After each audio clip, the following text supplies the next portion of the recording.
नमस्कार। अभी जो त्रासदियाँ हम देख रहे हैं दिन भर दिन, जैसे ही न्यूज़पेपर खोलो, जैसे ही टीवी देखो, रोज़ एक नई त्रासदी के बारे में सुनने को मिल रहा है।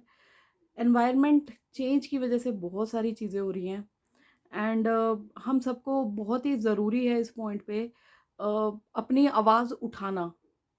क्योंकि देखिए हम सारे क्या करते हैं ना, हर साल ये चीज़ें आ रही हैं, हर साल त्रासदियाँ हो रही हैं, हर साल प्राकृतिक आपदाएँ आ रही हैं and what we do is कि हम पढ़ेंगे, अरे यार बहुत बुरा हो गया, अरे ये क्या हो गया? और उसके बाद हम थोड़ी-सी संवेदना व्यक्त करते हैं एंड आफ्टर दैट जैसे ही 4-5 महीने गुज़रते हैं, हम भूल जाते हैं वो चीज़ें। हम देखते हैं उसके बाद कहीं पे फिर से पहाड़ को काटा जा रहा है, एक नया रोड बनाने के लिए, एक नई 4 लेन बनाने के लिए और कहीं पे टनल्स बनाई जा रही हैं। और मतलब कहने का मतलब है हम लॉन्ग टर्म क्यों नहीं सोचते हैं, लॉन्ग विज़न क्यों नहीं रखते हैं अपनी? क्या डेवलपमेंट सिर्फ़ यही है कि पहाड़ियों पहाड़ों को काट-काट के नए-नए 4 लेन्स बना दिए जाएँ, कंस्ट्रक्शंस कर दी जाएँ, रोपवेज़ बना दिए जाएँ और जो हमारे देवी-देवताओं का प्रदेश हिमाचल प्रदेश इसको कहा जाता है, तो उन देवी-देवताओं के स्थानों को टूरिस्ट प्लेसेस में तब्दील कर दिया जाए। क्या इस आधुनिकता की हम बात करते हैं या इस डेवलपमेंट की हम बात करते हैं तो बहुत ही अभी देखिए कल की ही बात है, कल-परसों की ही बात है कि जो हमने उत्तराखंड के उत्तराकाशी में हमने आपदा देखी है, उससे पहले आप हिमाचल का देखिए, हिमाचल में कितना ज़्यादा हम अभी देख के हटे थे थुनाग ज़िले में मंडी ज़िले में जो थुनाग एरिया है मंडी ज़िले का, वहाँ पे कितनी बड़ी प्राकृतिक आपदा हुई है एंड अभी भी दिन भर दिन अभी उससे पहले भी मैं देख रही थी न्यूज़, आप सबको पता है, एवरीवन इज़ अवेयर एंड एक ना सुंदरलाल बहुगुणा हुआ करते थे, जिन्होंने आज से कितने साल पहले चिपको आंदोलन शुरू किया था क्योंकि जब उनके आदिवासी थे ये, वहाँ पे पेड़ काटने के लिए आए लोग, तो वो चिपक गए थे, पेड़ को यूँ हग करके और उन्होंने एक चिपको आंदोलन को जन्म दिया। वो अकेला बंदा था वो जो पेड़ को लटका रहा। लोग सोचते थे ये पागल है कि भाई इसके चिपकने से क्या होगा, ये तो पेड़ काट के चले जाएँगे। बट उस बंदे को समझ आया, उसके बाद चिपको आंदोलन शुरू हुआ, उसके साथ धीरे-धीरे कितने बंदे जुड़े, जिन्होंने सोचा, समझा कि भाई एनवायरनमेंट को बचाना बहुत इम्पोर्टेंट है। तो मैं अपने आस-पास देख रही हूँ चीज़ें कि यार and I relate to this because environmental change हम मतलब डेवलपमेंट का क्या करेंगे अगर हम लोग खुद ही सुरक्षित नहीं हैं? क्या करेंगे इतनी बड़ी-बड़ी बिल्डिंग्स का? क्या करेंगे इतने बड़े-बड़े घरों का? क्या करेंगे इतनी बड़ी-बड़ी 4 लेन्स का जब वो हर साल टूट जा रही हैं? एंड उसके बाद हम फिर से पहाड़ को खोद-खोद के उसको जब भी ड्रिलिंग होती है ना पहाड़ की, वो जो पहाड़ है वो वाइब्रेशंस प्रोड्यूस होंगी वहाँ पे, जब भी ब्लास्टिंग हो रही है वहाँ पे कितनी वाइब्रेशंस प्रोड्यूस हो रही हैं। कभी भी देख लेना कहीं पे रोड कहीं बन रहा है। एक बार हम जा रहे थे कि ये हाईवे पे और वहाँ पे हमारी गाड़ी को रोका गया एंड ब्लास्टिंग हो रही थी। उस ब्लास्टिंग का इम्पैक्ट हमें घर अपनी गाड़ी में महसूस हुआ, इतनी ज़ोर का धमाका एंड धूल का भंडार। तो हमें लिटरली अपने विंडोज़ क्लोज़ करने पड़े। आप सोचिए उस एरिया में कितना इम्पैक्ट हुआ होगा। ये छोटी-छोटी चीज़ें आप हम जब बचपन में थे ना, छोटे थे, तो मैं ऊना से हूँ बेसिकली, जो हिमाचल प्रदेश का एक जिला है। तो मेरे मदर शोगी से हैं, जो कि शिमला ज़िले में स्थित है। तो जब हम छोटे थे तो हम बाय बस जाते थे, ऊना से शोघी तक। तो बाय बस जाते थे, हमें टाइम लगता था 7 घंटे, ठीक है? क्योंकि बस रुकते हुए जाती थी, कई बार 8 घंटे भी लग जाते थे। 1 या 2 स्टॉप्स रहते थे बस के, लेकिन बहुत कम देखा जाता था, टाइम लगता था देखिए but travelling was so safe कि टाइम लग रहा है, लेकिन आप सेफ्टी से पहुँच रहे हैं। कभी-कभार होता था साल में 1 या 2 एक्सीडेंट सुनने को मिल जाते थे पहाड़ों में। अभी आप देख लिए 4 लेन्स बन गई हैं। हम बड़े खुश हुए जब 4 लेन बन रही, वाओ यार! चंडीगढ़ का रास्ता बड़ा कम हो जाएगा। चंडीगढ़ अदरवाइज़ शिमला से जाने को 6 घंटे लगते हैं, अभी तो चंडीगढ़ जाने में 3 घंटे लगेंगे, 4 घंटे लगेंगे, फलाना-ढिमकाना था। और हम बड़े खुश हुए कि यार 4 लेन का काम चल रहा है, डेवलपमेंट हो रही है, डेवलपमेंट हो उसके बाद आप देखिए कितने ज़्यादा लैंडस्लाइड्स उस एरिया में हर साल हो रहे हैं, हर साल हो रहे हैं। अभी 2 साल पहले वो पूरा का पूरा नेशनल हाईवे नीचे को धँस गया था।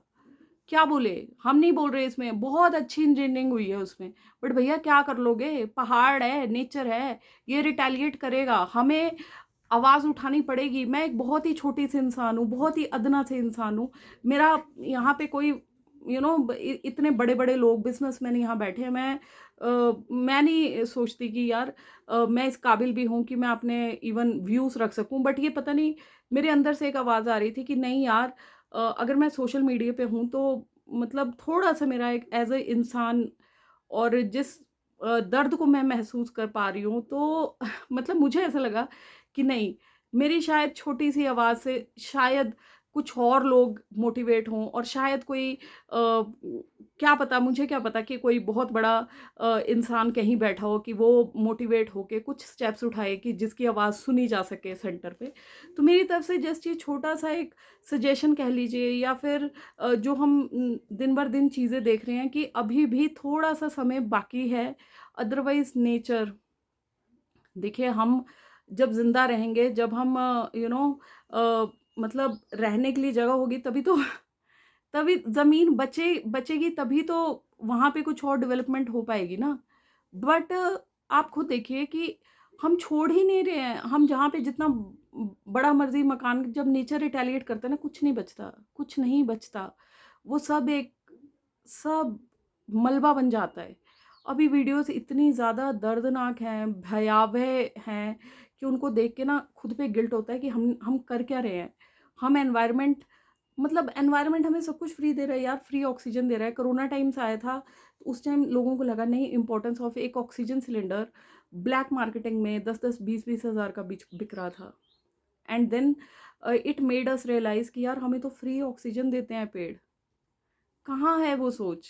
हम सब, मुझे नहीं पता हम किस साइड को जा रहे हैं। अब मैं मार्केट गई, तो वहाँ पे मैं देख रही थी बॉटल कोल्ड ड्रिंक की। हमारे टाइम में ना 1 लीटर की बॉटल आती थी, या फिर 500 लीटर की बॉटल 500 मिलीलीटर की बॉटल आती थी जो छोटी थी।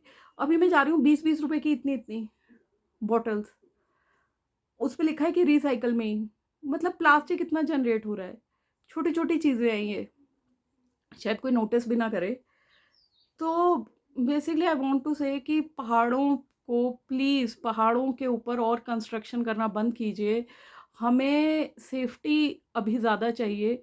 डेवलपमेंट हमें इतनी ज़्यादा फ़िलहाल, अगर हमारे पहाड़ों को डिस्टर्ब करोगे, नेचर को डिस्टर्ब करोगे, तो मदर नेचर रिटेलिएट करेगी। बहुत डेवलपमेंट हो चुका है। इससे ज़्यादा पहाड़ी क्षेत्रों को, देवी देवताओं के स्थलों को अगर हम टूरिस्ट प्लेस बनाने पे आते रहे, और ये जो भी चल रहा है, इसको कहीं न कहीं रोकना पड़ेगा। किसी न किसी सुंदरलाल बहुगुणा को, हम में से, क्या पता, मैं आशा करती हूँ कोई ना कोई सुंदरलाल बहुगुणा आए और जो एनवायरनमेंट के प्रति सबको सजग करे। तो मेरी तरफ से ये छोटी-सी पहल है कि हाँ यार, मदर नेचर को नर्चर कीजिए and mother nature will nurture you. कि हम अगर मदर नेचर का ध्यान रखेंगे, तो प्रकृति माँ हमारा ध्यान रखेंगी। लेकिन अगर हम मदर नेचर को बार-बार तंग करते रहेंगे, उस प्रकृति को बार-बार तंग करेंगे, तो जैसा कि हमारे शास्त्रों में कहा गया है कि वो दिन दूर नहीं जब प्रलय में सारी धरती समा जाएगी। प्रलय क्या है? प्रलय यही तो है, इतना मलबा आ रहा है, पहाड़ के पहाड़ नीचे आ रहे हैं। जो मैदानी इलाके हैं हमारे, वो बाढ़ से ग्रसित हैं।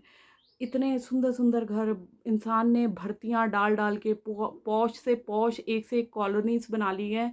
उनके अंदर मलबा जा रहा है, उनके अंदर पानी जा रहा है। तो कहीं न कहीं गलती है, और गलती और किसी की नहीं है, हम लोगों की है, हमारी गलती है, मेरी गलती है, आपकी गलती है। हम सभी इसके लिए ज़िम्मेदार हैं। एंड बाकी बुज़ुर्ग हमारे पुराने कहते थे, पानी अपना रास्ता नहीं बदलता। एंड जैसे मैंने अभी कोट करा चिपको आंदोलन का, तो they were very intelligent people. And कहीं न कहीं हमें अपना वही रूट्स, जो हमारी जड़ें हैं, वहाँ वापस जाना पड़ेगा एंड रियलाइज़ करना पड़ेगा अपनी मिस्टेक, ताकि जो आने वाली जनरेशन्स हैं, उनके लिए हम एक बेहतर भविष्य, उनको एक बेहतर संसार, उनको एक बेहतर प्रकृति दे पाएँ। तो अंत में यही कहना चाहूँगी, सेव एनवायरनमेंट, सेव योरसेल्फ। प्रकृति माँ की थोड़ी-सी आप केयर करेंगे ना अगर, तो बदले में प्रकृति माँ आपको हज़ार गुना देंगी। एंड बाकी भगवान सबका भला करे। हर हर महादेव, जय श्री राम।